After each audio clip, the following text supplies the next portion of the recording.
we're discussing what in the previous sessions? Our main agenda was about smart city. And if a city has to become smart, what are the different aspects of the city that we can take care of by using the AI-enabled systems? Previous session, we learned about traffic, parking, vehicles, how to avoid traffic congestion, and all those aspects. And in today's video lecture, we are going to understand how AI-enabled system is going to help us in lighting and water supply. This is also very important. All these concepts which I'm discussing is very important related to a city. Now, the smart electricity grid can be used to control the city power distribution. So why I'm using the word smart here? Because obviously it is going to have a AI-enabled system or the AI-enabled algorithms, machine learning algorithms, which is going to learn from the data that we are giving it and make the city power distribution in the best possible way to conserve power. Then it is going to check with the load balance, which is dynamic. What is this load balance?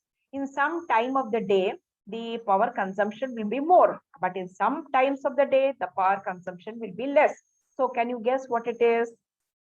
Yes, obviously night time when everybody is asleep, we switch off all the lights, only very few basic lights and fans are on. But in the daytime, especially during morning hours, when we are preparing food or taking bath or using all the devices, that time the power consumption is more. So during that time, we say that the load balance is dynamic. So load balance is what? We have to balance the load, whether this much amount of power should be given or not, whether it should be reduced or not. And this data is dynamic in nature. Dynamic means what? It is changing continuously.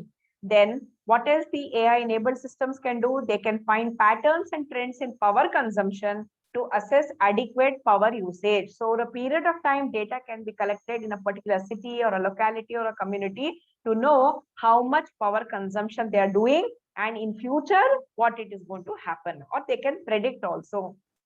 Then integrated security systems that predict accidents due to short circuits by analyzing electricity connections. This is also very, very important. Now, in all the electrical gadgets, we know that the short circuit is the major reason for some kind of disaster. So if we have integrated security systems along with this AI and along with this power distribution and management system, it can analyze the electricity connections and predict the accidents and save lot of lives and property. The other one is smart meters for water usage. Now this was about the lighting. Now coming to the water. In the same way, water is distributed across all the household in the township or in a community. So if we have smart meters, then we can know how much water is being used, how much is wasted, whether this much amount of water is required at this hour of the day, how many hours water should be supplied. All these things can be taken care of. Appropriate supply of water to all the areas depending on the need. Say if we have hospital area, more water is required.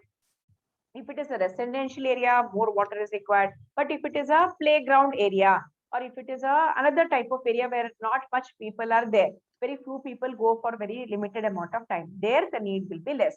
Then intelligent water supply department also can be imagined in a smart city, which is going to use the power of AI. So it is very interesting that how lighting and water supply also can be taken care by AI. Now coming to the next one, which is also very, very important, that is waste management. Each big city or small city or a township, or whether it is a village or a town, we generate a lot of waste nowadays.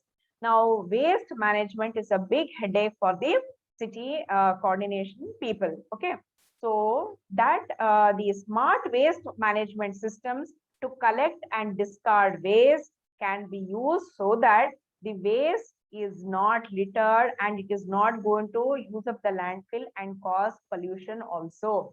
Collecting and discarding the waste in the best possible way is also very, very important. What is the reason? This waste might have hazardous waste. Hazardous means what? Dangerous waste which might pollute the environment or the people who are living around. Detection of the waste also is very important. Segregation of waste. Then if we have intelligent water treatment plants also by because they are all waste generated from the industries or from the households, so they have to be treated, and that water treatment plants, if they are intelligent to know what kind of impurities are there, how they can be made in a better way, all those things, for all these applications we can use AI. So waste management is one of the important concepts of smart city, because a city can become smart only if it has got a smart waste management system. Now coming to the next one, which is also very, very important for our society, that is environment and pollution control. See here, the environment has the largest, most complex and frequent data which can be fed to an AI system to protect, conserve, research, and handle other issues related to it. So if you want to conserve our environment, if you want to protect our environment, we have to know what is happening in our environment. To know what is happening in our environment, we should have sensors and smart devices attached to that. Then they are going to collect lot amount of data. To process this data, again, what is required? An AI system is required. So that is going to protect, conserve, research, and handle other issues related to it. The smart AI systems like drones and bots can help in agricultural data collection to optimize farming process. So all these things are related to having a sustainable environment or a biodiverse or a good environment, which is good for us also and for the future generations also. So we should optimize the farming process. How it can be done again? It can be done by using the AI systems like drones and bots. Analysis of data to predict air quality, predicting epidemic due to air and waterborne diseases. See here, air quality is slowly going down nowadays. So if we can analyze this data to predict the air quality so that we can alert the concerned people or the society to take care of their health, we can control the pollution also. Plus, we can use the other kind of data collected from the communities or from the society for predicting epidemic due to air and waterborne diseases. So if the pollution is more, in the case of water pollution or air pollution, obviously the diseases are going to be more. Then prediction can be done by using an AI-enabled system. So in this way, we saw that how AI in a smart city can help us in lighting, water supply, environment, and pollution control. And the most important thing, that is your waste management. In the next video lecture, I'm going to tell you about which one? About using AI in a smart city in the field of governance, public safety and security, hospitals and schools. So till then, stay tuned. Bye-bye.